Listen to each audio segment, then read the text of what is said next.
Bonjour les filles! Aujourd'hui, je vous présente un principe de design que plusieurs connaissaient en décoration intérieure.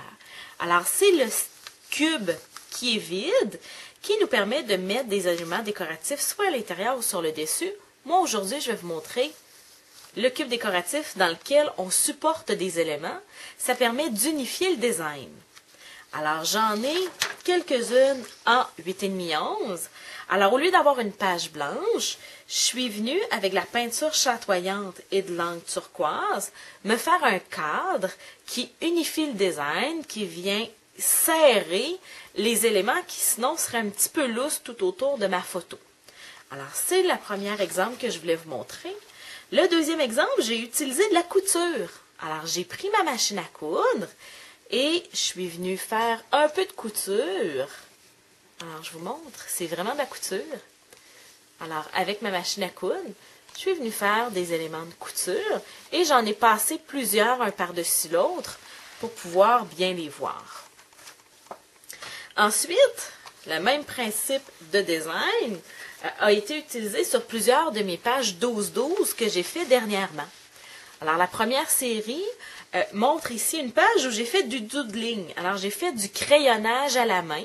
Alors, c'est des petites boucles avec des petites lignes. J'ai même un petit cœur ici dans le coin qui est tout cute. Alors, je vous ferai remarquer que le cadrage ou le cube qu'on utilise est beaucoup plus efficace quand on serre le design que quand il sert uniquement à faire le contour. Mais ça ne nous empêche pas que même s'il est plus efficace quand c'est serré, de l'utiliser dans le tour complet d'une page avec du crayonnage. Ici, c'est un autre type de crayonnage. Alors, ma ligne est droite et continue, mais je suis venue ajouter des petites bulles avec des petits points un peu partout pour encore là venir serrer mon design.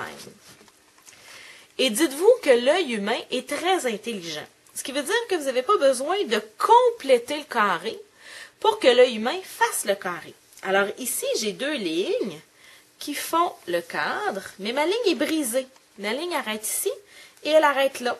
Ici, il n'y a pas de carré. Mais l'œil humain est assez intelligent pour voir que vous avez voulu unifier le design. Alors, si vous voulez faire des choses un peu plus vintage ou ici un petit peu plus grunge, alors j'ai pas voulu que ce soit parfait, j'ai arrêté ma ligne, mais ça va avoir le même pouvoir de design que si j'avais continué ma ligne, parce que mon cerveau va faire le reste de la ligne. Ensuite, je vous montre un des designs que j'ai utilisé beaucoup ces temps-ci pour vous montrer des pages de scrapbooking. Alors, je suis venue faire mon carré et comme vous pouvez voir, plus je rapetisse mon carré, plus ça l'aide à serrer le design. Alors, au lieu de faire le tour de ma page, ça aurait été un petit peu trop vide vu que j'ai juste une photo. Je suis venue serrer le design.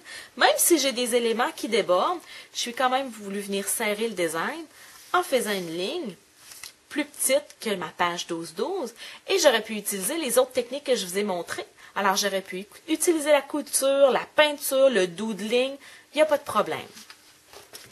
D'autres façons de faire un cadrage, de venir faire un cube flottant, un cadrage flottant, c'est de venir écrire votre texte. Alors, moi ici, mon texte est écrit en forme de carré et ça vient remplacer finalement un design, ça vient remplacer un papier à motif, finalement, qui aurait fait la job du design. J'ai aussi utilisé les boutons.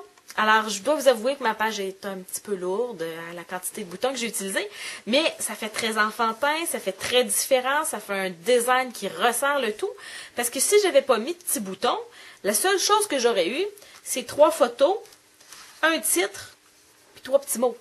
Les boutons viennent ajouter du dynamisme à ma page.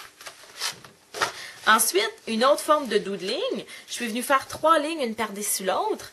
Et encore là, vous voyez que l'œil humain, même si la ligne est en dessous des images, l'œil humain est quand même capable de faire le carré au complet.